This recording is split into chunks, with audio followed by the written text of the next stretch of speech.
Re-repack tayo ng ating prawn shack kay Rosie.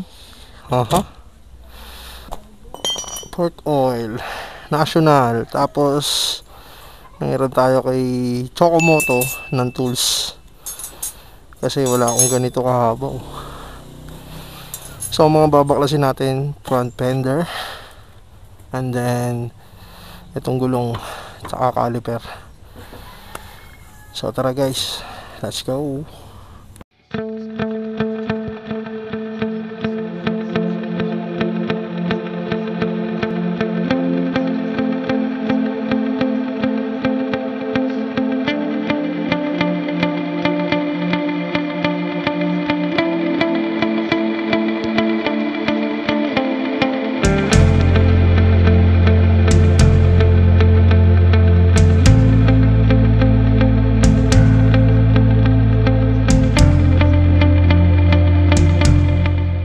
Yung caliper, yung fender, at yung gulong. Ayan sila. Next natin is ito, tatanggalin na natin para ma-repack na natin yung front shock. So tanggalin muna natin itong mini driving light dahil baka maputol.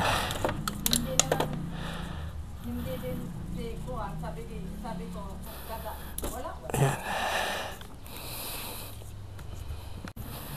So guys, yan, hugutin na natin.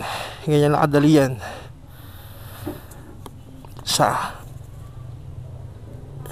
Dali lang naman ito hugutin. Dalawa. Yan. Natin itong front shock natin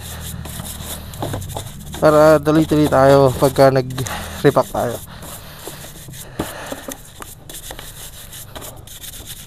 Sobrang dumi talaga.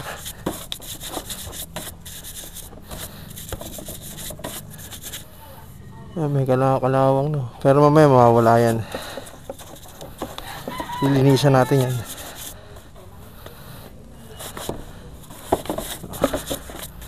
para matanggal yung kalawang.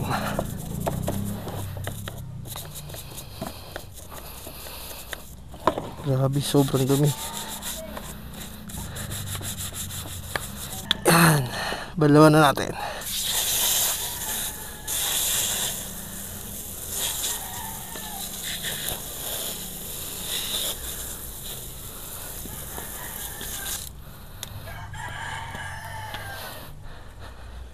So guys, pupunasan lang natin yan, diba?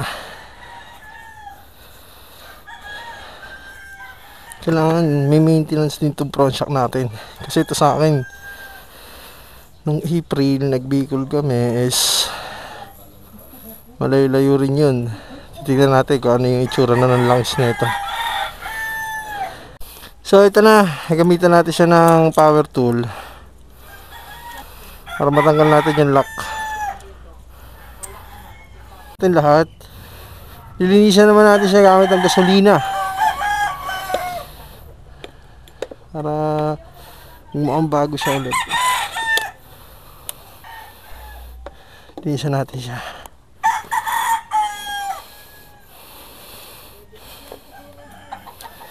Yung mga kalakalawang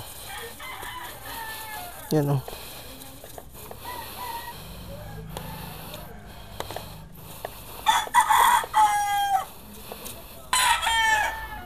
Diba?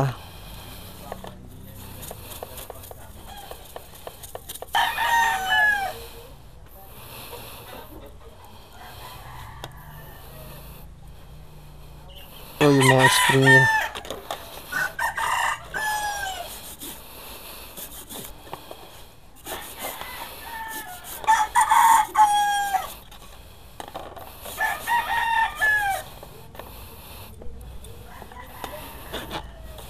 Tsaka sa mga gusto magpagawa dyan ng front shock, magpaparipak sa akin, bili kayo ng pork oil. Dali lang to guys. Grabe oh, sobrang dumi sa loob. Kasi ilang araw ko na siya napapansin na may lagatok.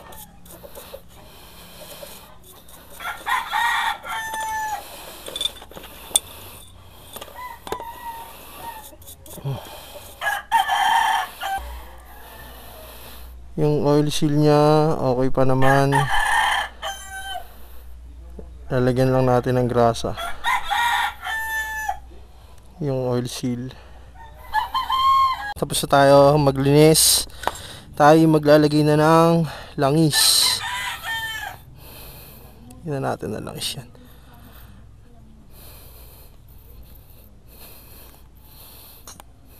Ipalit din ako ng oil seal para sigurado. Hindi ko na na-videoan yung pagpalit ko ng oil seal.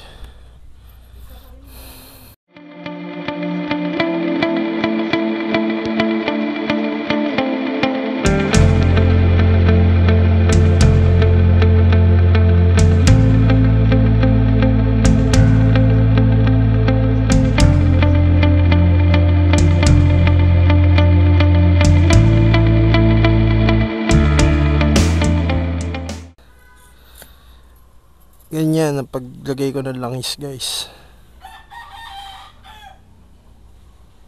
Hanggang sa mapuno lang siya dyan. Yan. Lalaro-laruin lang natin yan, guys. Hanggang sa pumasok sa ilalim.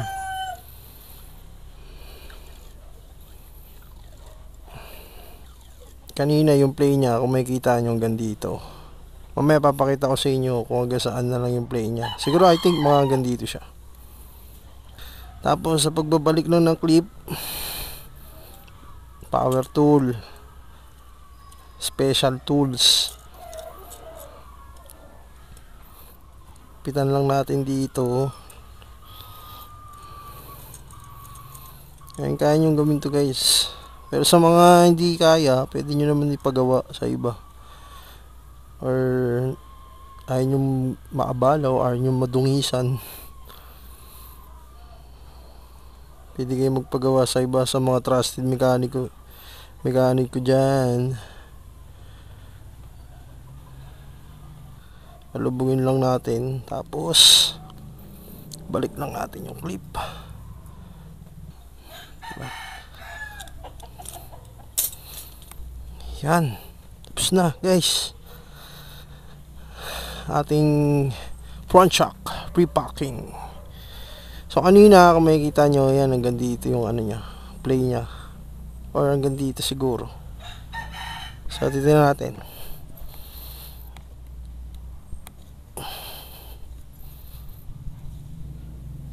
Ayan. Oh, sa kabila.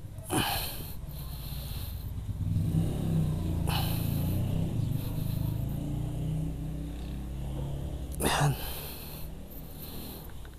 Halos pantay na, guys. Ayan o. Diba? Ganyan lang mag-repack. So yun lang, guys. Sa mga gusto magpa-repack dyan, yan, PM nyo lang ako. Para hindi kayo nahirapan sa buhay. So yun lang. Ingat sa mga riders natin dyan. Shoutout nga pala sa mga tropa natin dito sa North Caloocan. Lalo na dyan kay Boss Eman sa Jeg Motorworks. Yan, solid na yan, shop.